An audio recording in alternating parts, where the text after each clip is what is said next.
Lodi dynasty, Delhi सल्तनत की आखिरी डायनेस्टी।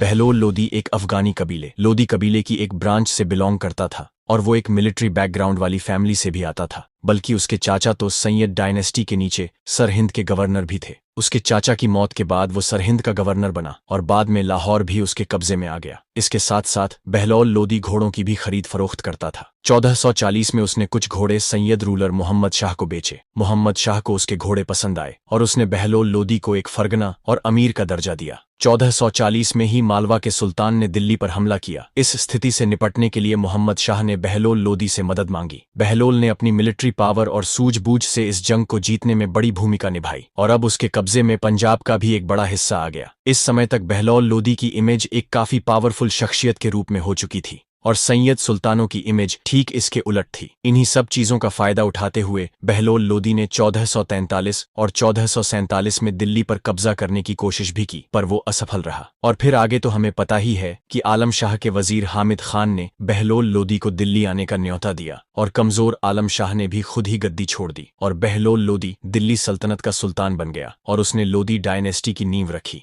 बहलोल लोदी ने 1451 से लेकर 1489 तक शासन किया। बहलोल का शासन अधिकतर लड़ाइयों से भरा हुआ रहा, खासकर जौनपुर सल्तनत से, जिसका कब्जा उत्तर प्रदेश और बिहार के कुछ हिस्सों पर था। बहलोल लोदी काफी हद तक विद्रोहियों को दबाने में सफल रहा और साथ ही अपना एक्सपेंशन भी किया। 1489 में उसकी नेचुरल डेथ हो गई और उसने अपने बेटे सिकंदर लोदी को अपना सक्सेसर बनाया।